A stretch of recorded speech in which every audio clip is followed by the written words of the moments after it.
Wala nang maraming paligoy-ligoy pa, diretso sa punto na. Maiksi lang ang komentaryo, pero diretso sa punto. Maraming kuro-kuro, may tiwali, may totoo. Dito, sa puntong diretso tayo. Punto, diretso. Ngayon, ang isa sa matinding sinasabi ng mga Marines ay nag-deliver daw sila sa mga kongresista. Pati nga daw kay COMELEC Chairman Garcia, pati sa mga senador, kay Tito Soto, nag-deliver daw sila. Yun ang expose doon sa POSCON. Ang dami nilang pinangalanan. Ang dami nilang pinangalanan ng mga kongresista na nag-deliver daw sila. 850 billion, yun, imagine niyo. Ganun daw kalaki, 850 billion. Ang sabi nitong 18 na Marines, 850 billion ang kabuuan nilang diniliver. At sino ang binigyan nila ng mga mali-malitang pera? Alam nyo, kung iisa-isahin yung mga kongresistang diniliberan at saka yung mga senador, lahat ng mga kongresistang ito ay mai-involve sa impeachment ni Sara. Yan yung isang malinaw dyan.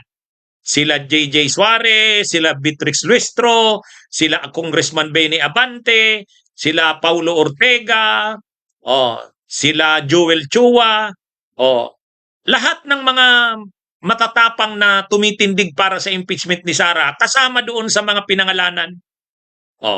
So, dyan pa lang, alam mo na kaagad kung ano yung purpose. Ang purpose nila, siraan yung mga kongresista na members ng Justice Committee. Karamihan doon, members ng Justice Committee o halos lahat yun. Kumbaga, pinapangalanan doon yung mga members ng Justice Committee para matakot. Pinatakot nila.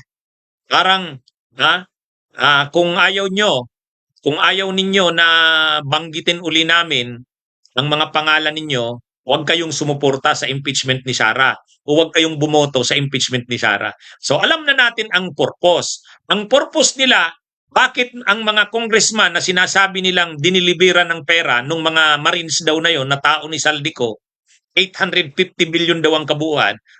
Ang purpose nun, lumilitaw, ay para kutin ang mga kongresista. Ano ito mga kabunyog mga kababayan? Balik na naman sa mga malita-malita na yan. Ang problema kasi dyan, paano mo naman makukumbinsi ang mga tao na totoo yung sinasabi nila? Binabanggit nila, binigyan ng malitang pera si Leila de Lima. Hindi pa nga member si Leila de Lima ng Kongreso ng panahon na yan. Nang panahon na nasa Kongreso si Saldico at yung sinasabi nila na nag-deliver sila ng mga pera, si Leila de Lima hindi pa member ng House of Representatives. Si Leila de Lima ay naging member ngayon lang na 20th Congress, June 30, 2025. Doon pa lang sira na sila dyan. Sa sino namang maniniwala na si Leila de Lima tatanggap ng pera galing sa kanila? Maliit ang pera. Ganon din si Arlene Brosas, yung Makabayan Black. Ganon din si Franz Castro. Alam na kung anong purpose nila. Ang purpose nila, kutin yung mga kongresista na members ng Justice Committee na mangunguna sa impeachment ni Sara. Gusto nilang kutin. Gusto nilang siraan. Yan yun. Yan yung purpose niyan. Pinapalabas na naman nila na yung impeachment na yan ni Sara, bayad ang mga kongresista na yan. Sa katunayan, mali-malitang pera ang diniliver sa kanila. At ang nagpapatunay daw ay itong 18 Marines. So alam na natin kaagad, konektado sa impeachment ni Sara yan. Akala naman nila, masisindak nila sila Congressman Benny Abante, sila Congressman Joel Chua, sila Congresswoman Beatrix Luestro, sila Leila de Lima, ang Makabayan Black. Hindi yan. Ay, ano ba tong nangyayari sa mga DDS na ito? Alam na, ang timing talaga niyan, ang timing, siraan yung mga kongresista na matapang na nagtutulak ng impeachment ni Sara. Lahat ng pangalan na nandun, is in lahat ng nabanggit na mga pangalan, lahat yon matapang na nagsusulong ng impeachment ni Sara. Yun yung yun yung mga pangalan nilabas nila eh. Kaya alam na kung ano talaga ang dahilan. Ha? Ano ito mga kabunyog, mga kababayan? Konektado ito sa impeachment ni Sara. Konektado ito. Kailan nila ilinabas yan? O ngayon, sa impeachment ni Sara. O di ba? So malinaw na ang timing. Kaya nga sabi ni Laila de Lima, ano yan? Ang pasimuno niyan, yung mag-amang Duterte. Si Sara at saka si Digong. Sila ang mga nagplano niyan. Ginamit lang nila itong si Attorney Maligod, sila Mike Defensor. Kumbaga sa timing pa lang, alam mo na kaagad kung ano talaga ang purpose nila. O, yan. Kaya, saka yung mga pangalan talagang lumabas, yung mga binabanggit na mga pangalan na tumanggap daw ng pera, lahat yun, mga kongresista na nagsusulong ng impeachment ni Sara. O, kaya dun pa lang ang linaw-linaw na. O, pero, at saka ngayon pa lang, agad-agad may resolution na si Amy Marcos. Imbestigahan daw. Wow. Agad-agad yan ready ka agad yung resolution ni Amy Marcos. Imbestigahan daw itong mga Marines na ito. At si Attorney Libby Baligod, kailangan daw malaman ng publiko kung ano ba talaga ang totoo. So alam na natin. Ready ka agad yung resolution. Pipress con pa lang ni Attorney Libby Baligod, kaagad-agad may resolution na si Amy Marcos. Alam na kaagad natin ang mga ito. Galawang DDS ito. Mga kabunyog, galawang Duterte. Di ba? Ano yan? Kaya lang, hindi naman magtatagumpay yan. Unang-una, tatakutin mo sila Congressman Benny Abante, tatakutin mo sila Congressman Joel Chua, sila Congresswoman Beatrix Lestro. Yun yung mga pangalan na nandun eh. Si Laila de Lima, yung Makabayan Black, tatakutin mo sa ganyan. Hindi yan. Hinahamon nga ng hinahamon nga nila Laila de Lima. Sige, ilabas nyo. Ilabas nyo ang testigo nyo o ebidensya nyo. Wala yan.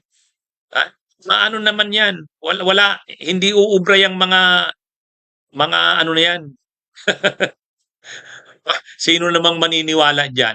Kaya ngayon, dahil hindi kinakagat ng mainstream media yung kanilang mga expose daw na yan, galit sila sa mainstream media. Alam nyo, itong mga DDS, kahit si Kaufman, sinisisi lagi mainstream media. Ang nakasira daw kay Duterte ay mainstream media. Kasi binaluktot daw yung mga news tungkol sa mga patayan nung panahon ni Duterte. Mainstream media na naman. Ngayon na naman, na hindi nilalabas yung mga balita na yan ng mainstream media, galit na naman sila sa mainstream media. Ay, paano ka naman kasi maniniwala? Maleta na naman. Kung talagang gusto nilang lumabas na kapanipaniwala sila, pauwiin nila si Saldico. Yun. Tapos, yung dalawang alalay ni Saldico, sino nga ba yon?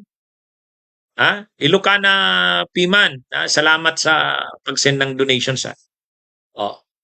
Ngayon, ang problema doon sa kanilang 18 Marines or ex-Marines, ngayon pa lang, sinasabi na ng Philippine Marines, hindi totoong mga Marines lahat yon. Ilan lang daw doon ang Marines talaga. Matagal na daw nawala sa Marines, dishonorably discharged. Yan. Tapos sabi pa nung mga Marines, nung nagpipresscon, tinatanong. Habang tinatanong, nagtuturuan, pinapasa yung mic, hindi masagot. Pagkatapos tinanong, saan nag-deliver ng pera? Doon daw sa bahay ni Marcos, ni PBBM, sa Ilocos Norte. Sa Paway daw. Ay mayroong mga nag-post ngayon. Hindi naman daw pala sa Paway ang bahay ni PBBM. Sa Lawag pala. Di wala na, mali na. Tapos si Laila de Lima, isama mo doon na diniliberan mo. Hindi naman congresswoman pa si Laila de Lima. Yan mga kabunyog, mga kababayan. Kaya ito? Wala na naman to. Matutulad na naman to kay Gutesa. Sabi nga ni Senador Ping Lacson, ang timing nito, una, isinabay sa impeachment ni Sara. Pangalawa, isinabay sa hearing ng ICC kay Duterte. Tapos ika-40th anniversary ng EDSA. So malinaw, destabilisasyon ito. Mayroon na naman itong may bahagi na naman na destabilization ito. Yan. Kaya yan ngang mga Marines na yan, sabi ni Lacson, iimbestigahan niya daw. Aalamin niya.